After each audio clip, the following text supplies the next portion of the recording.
비트코인 같은 경우에는 지금 37,000달러 초중반에서 오르락 내리락 거리면서 지금 이제 지지를 받을까 말까 참 두근두근합니다. 여기서 지지세를 받아주고 바로 38,000달러 그리고 나서 4만 달러까지 나아가 줄지 아니면 아니면 아니면 여기서 한번 조정을 바로 받고 3만 달러 초중반까지 조정을 받을지, 그게 아니라면 이제 4만 달러 근처까지 갔다가 거기서 이제 조정이 올 건데, 조정이 아마 오면은 대체로 좀 빡세게 올 거다. 마지막 강세, 그러니까 비트코인 반감기, 비트코인 혐오 이슈, ETF 이슈를 향해서 나아가기 직전에, 그러니까 이제 12월 말 정도가 되겠죠. 그때 아마 의미 있는 조정이 한번 올 거다, 크게. 뭐 이런 얘기를 하는 분석가들이 많은데, 그런 부분들은 큰 틀을 가지고 조금 가져가시는 게 맞는 것 같습니다. 지금 상황에서는. 지금 막연하게 좀 모르겠지 뭐 이렇게 생각하시는 것보다는 추가 매수 같은 거 좀 단행하실 때도 그런 상황까지 변수 가운데 하나로 딱 세팅을 해놓고 대응을 하시는 게 조금 더 안정적이지 않을까, 그런 생각이 들기도 하네요. 사실 단기적으로는 지금 시세 흐름이 조금 급등 이후에 더 갈까 빠질까 뭐 이렇게 어수선하게 느껴지기도 하지만, 지금 1년 동안 움직이지 않은 비트코인 주소수를 보니까 1367만 개래요. 그래서 올타임 하이, 파란색이거든요. 이게 호들러스 밸런스, 움직이지 않은 호들러 주소수고 이게 지금 가격이에요. 그런데 보면 와, 진짜 올타임 하이 했어요. 올타임 하이. 그리고 이게 작년 그 저점 FTX 때잖아요. 쭉 빠졌을 때부터 쭉 호들러들의 수가 지금 늘어나고 있는 거예요. 그만큼 장기 보유자들은 지금 신뢰가 탄탄하다는 건데, 10월 급등 때도 차익 실현을 하지 않았고 역시나 비트코인에 대한 두터운 신뢰를 의미한다. 분위기가 사람들이 아는 거죠 지금 이제. 그래서 사실 10월 11월 거치면서 비트코인이 크게 반등을 해줬는데, 그럼에도 불구하고 지금 홀딩 주소수가 이렇게 올타임 하이를 찍고 있다는 거는 지금의 어떤 이 시장에 대한 분위기를 또 우리가 짐작할 수 있는 그런 포인트 가운데 하나가 아닐까, 뭐 그런 생각도 조금 드네요. 이건 요다가 얘기를 한 건데, 지금 랠리를 지속하기 위해서는 거래 볼륨이 조금 받쳐줘야 돼요. 거래 볼륨이 지금 너무 플랫해. 여기서 조금 더 한번 치고 올라와 줘야 되는 건데, 그게 조금 아쉽네 라는 걸 지금 뉘앙스적으로 표현을 하고 있고, 그러면서도 45,000달러가 다가오고 있다 이런 얘기를 하거든요. 그래서 이게 지금 위클리 차트인데 조금 빠지다가 지지라인 확인하고 급등하면서 거의 이제 전고 비슷한 근처까지 58,000달러 부분까지 갔다가 조금 한 5만 달러 부분에서 더블탑을 확인하고 쭉 빠지는 거죠. 3만 달러 아래로. 그리고 나서 이제 제대로 급등 랠리를 하겠다라는 건데, 저는 이게 시점상 조금 안 맞다라고 봐요. 이게 지금 반감기 이유가 될 거라서 이 익스펜션의 구간이 지금 좀 안 맞지 않나, 얼핏 그런 생각이 좀 들었는데, 어쨌든 여기서 이제 우리가 가져가야 되는 거는 거래 볼륨이 지금 좀 아쉬운 상황이고 45,000달러까지도 가긴 갈 건데, 그리고 나서 큰 조정이 한번 올 가능성, 이런 거 우리가 조금 생각을 하면서 대응을 하면 더 좋지 않을까 생각이 됩니다. 캡틴 5 같은 경우에는 이게 지금 3데이 차트 4주에서 6주 동안 34,000달러에서 38,000달러 박스권으로 횡보를 할 가능성이 있는데, 그리고 나서 1월부터 5만 달러 목표로 랠리를 할 수 있다. 최악의 경우에는 12월 말까지 25,000달러까지 하락할 가능성이 있다. 이 25,000달러라는 거는 직전 박스권의 저점, 여기까지 하락할 가능성도 있는데, 이렇게까지 갈까요? 12월 말에 25,000달러까지 빠지는 거는 이게 너무 커서 이렇게까지는 안 갈 것 같은데, 안 갔으면 좋겠는데, 어쨌든 이런 얘기도 하고 있다라는 거, 특히 이제 5만 달러 이상의 랠리를 주장을 하면서도 한번 크게 급락이 나올 수 있다라는 걸 동시에 언급하고 있다라는 거, 이런 상황들도 체크하시면 좋을 것 같아요. 마이크 반대포페 같은 경우에는 이 상승 추세가 지금 그대로 잘 유지되고 있어. 그래서 상승 추세가 유효하다라면, 그러니까 지금 조정이 오지 않고 일단 지금의 추세 라인이 진행이 된다라면 12월부터 38,000에서 4만 달러까지 상승이 가능할 것으로 나는 생각을 한다. 물론 이제 요때 이제 조정이 나올 수가 있겠죠. 그래서 그런 상황을 좀 봐야 될 것 같고, 역시나 지금 어떤 시장을 조금 더 강력한 조정이 지금 단계에 와도 사실 이상하진 않은데, 시장이 조금 더 앞으로 나아가고 있는 추세적인 상승을 보여주고 있는 이유, 비트코인 현물 ETF 이슈라고 할 수 있죠. 투애니언셜스 공동 설립자인데 오펠리아 스나이더가 이런 얘기를 합니다. 지금 여러 자산운용사들이 최근 비트코인 현물 ETF 수정안을 제출을 했고, 이거는 지금 이전과는 분위기가 다르다. SEC는 결국 승인할 것으로 예상이 된다. 그러니까 수정안을 계속 제출한다라는 거는 이 승인을 위한 과정이지 승인 거부를 하기 위한 명분을 찾기 위한 그런 과정이 아니라는 거죠. 그래서 이런 부분들이 조금 더 시장을 더 기대감을 갖게 만드는 요인이라고 할 수가 있고, 아크인베스트 같은 경우에는 세 번째 수정안을 업데이트를 했습니다. 같은 맥락으로 지금 바라볼 수 있는 거죠. 그래서 에릭 발추나스 같은 경우에는 이게 좋은 의미에서 살짝 충격적이다. 이 업데이트가 많을수록 SEC 승인을 위해서 더 많이 준비되고 있다라는 것을 의미한다. 그러니까 통상 지금까지 세 번씩 이렇게 수정안 제출한 적이 없었다라는 거죠. 그래서 이번 같은 경우에는 뭔가 SEC와 논의도 잘 진행이 되고 있고 진전이 있고, 그에 대해서 신청 기관들 입장에서도 지속적으로 SEC 요구를 수정을 해서 받아들여서 수정안을 제출하고 있고, 이 과정은 결국에는 승인을 위한 과정이지 이게 승인 거부의 과정으로 보기엔 좀 어렵다. 그래서 약간 살짝 충격이라는 표현까지 썼죠. 세 번째? 와우. 뭐 이런 지금 뉘앙스가 깔려 있는 거죠. 그래서 아크인베스트가 지금 1월 10일 데드라인이 아크인베스트잖아요. 그래서 첫 번째 비트코인 현물 ETF 승인 기관으로서의 어떤 상징성을 가지려는 그런 나름의 욕심이 있을 거예요. 그래서 그런 걸 위해서 나름 꽤 열심히 일을 하고 있는 모습들도 포착을 할 수가 있습니다. 지금 갤럭시와 인베스트코 같은 경우에는 역시 비트코인 현물 ETF 지금 승인 준비 대기를 하고 있는데, 투자 전문가 300명이랑 미팅을 했대요. 그래서 지금 사실상 SEC 승인만 기다리면 되고 승인 대비 준비까지 지금 잘 하고 있다. 진행이 됐다 이미. 그래서 그런 얘기를 해서 이미 월가에서는 그냥 승인 자체는 기정사실. 문제는 뭐다? 시점. 1월이 될 것이냐, 3월이 될 것이냐.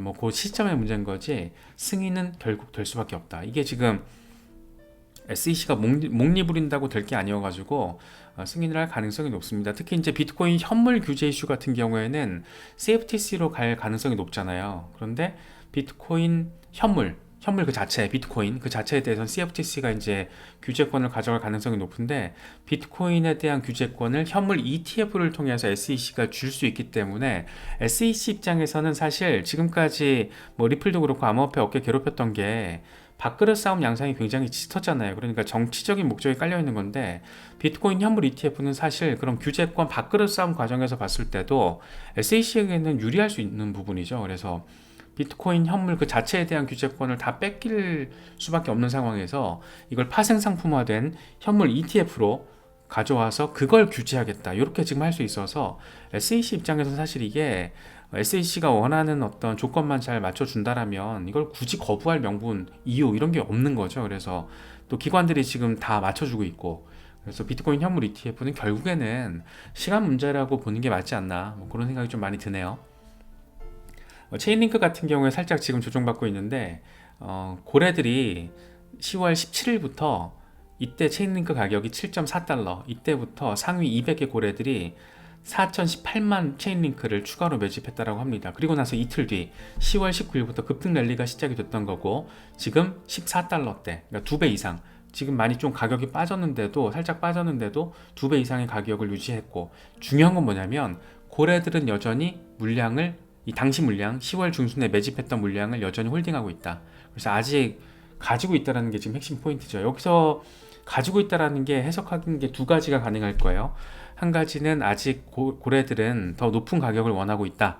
이게 한 가지가 될 거고, 또 한 가지는 고래들이 언제가 될지 모르지만 한번 수익화를 위해 던지면은 그때 큰 조정 가능성이 있다.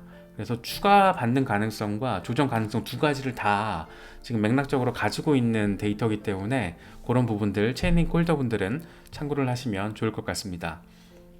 솔라나 같은 경우에는 이제 뉴스 BTC가 챗 GPT한테 물어봤더니 2024년 내년 12월 말에 $1000 가능성에 대해서 이야기를 했다라는 거예요. 그래서 솔라나가 가지고 있는 블록체인 그 자체로서의 캐파가 훌륭하고, 또 트랜잭션 비용, 거래 비용이 거의 공짜에 가깝고 확장성도 뛰어나기 때문에 이게 굉장히 큰 장점이다. 그래서 개발자들을 많이 끌어올 수밖에 없고, 지금보다 더, 지금도 잘 들어오고 있지만 개발자들의 관심을 더 받을 수밖에 없고, 그렇게 생태계 자체가 더 이제 확장성을 가지게 될 것이다. 이런 걸 근거로 내년 12월 $1000, 와 이렇게 되면 대박이죠.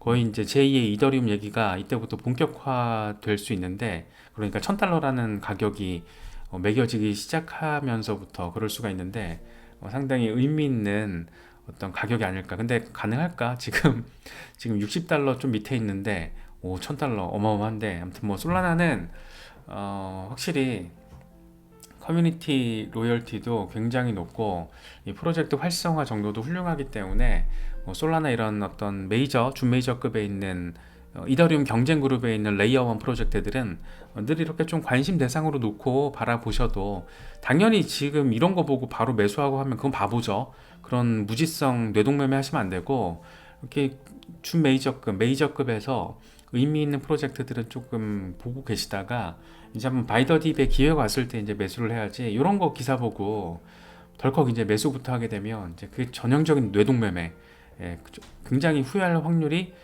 높은 그런 방식이기 때문에 저희 회원분들은 그런 실수를 하는 분이 없을 거라고 저는 믿습니다. 네.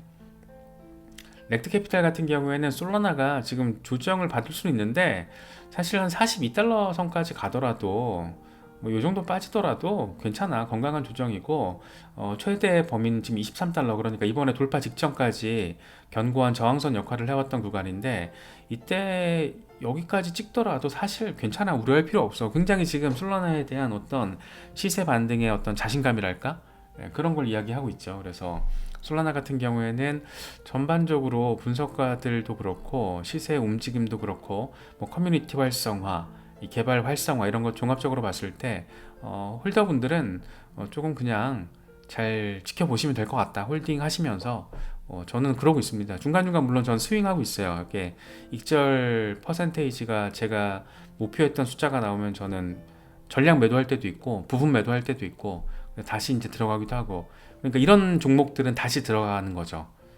나중에 조금 물릴 수 있는 그런 어떤 리스크가 있다고 하더라도 결국에는 내가 평단 관리할 거고, 장기적으로 이런 프로젝트가 망하지는 않을 거다. 특히 이제 FTX 리스크를 거의 완전히 떨쳐냈잖아요 이번에. 그래서 그걸 통해서 이번에 급반등이 나와준 거기 때문에 어떤 솔라나 자체의 캐파가 얼마나 더 확장성을 보여줄지 저도 좀 개인적으로는 궁금하게 느끼고 있는 그런 부분이기도 합니다. 크립토 위즈알드가 이런 얘기를 해요. 당신이 좋아하는 알트코인들은 3주에서 4주 정도 뒤에 더 싼 값에 매수 가능할 거야. 지금 포모 심리 때문에 지금 당장 뭐 살 필요 없어. 뭐 이런 얘기를 하는 거죠. 비트코인 조정 올 거란 얘기죠. 큰 폭에. 조정이 한번 올 거니까 그때 알트 빠지면 그때 사. 그러면은 지금보다 더 싸게 사서 더 스윙을 높일 수 있잖아. 뭐 이런 얘기 지금 하고 있습니다.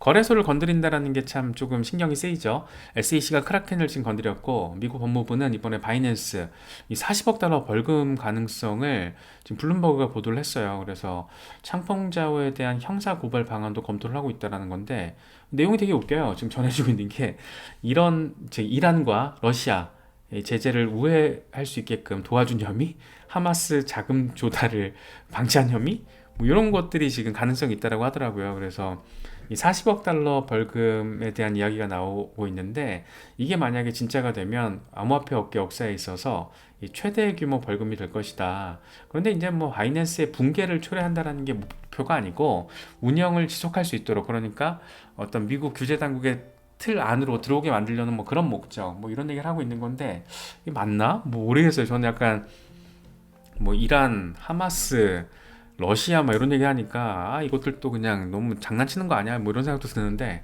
아무튼 뭐 이달 말쯤 법무부가 발표를 하는 걸 고려하고 있다라고 지금 보도가 나온 거거든요. 그래서 뭐 블룸버그가 좀 오보도 많고 특히 바이낸스랑 사이가 안 좋으니까 약간 뭐 다른 의도가 있나 뭐 이런 생각이 들기도 하는데, 이건 좀 봐야 될 것 같습니다. 나오는 내용들 좀 보면 될 것 같고, 적어도 바이낸스를 죽이려는 의도가 아니라는 게 또 내용이 담겨 있어서 어떤 강세장 직전에 마지막 블랙스완 이벤트로서 거래소 이슈가 또 불거지는 어떤 그런 상황으로는 번지지 않을 것 같긴 해요.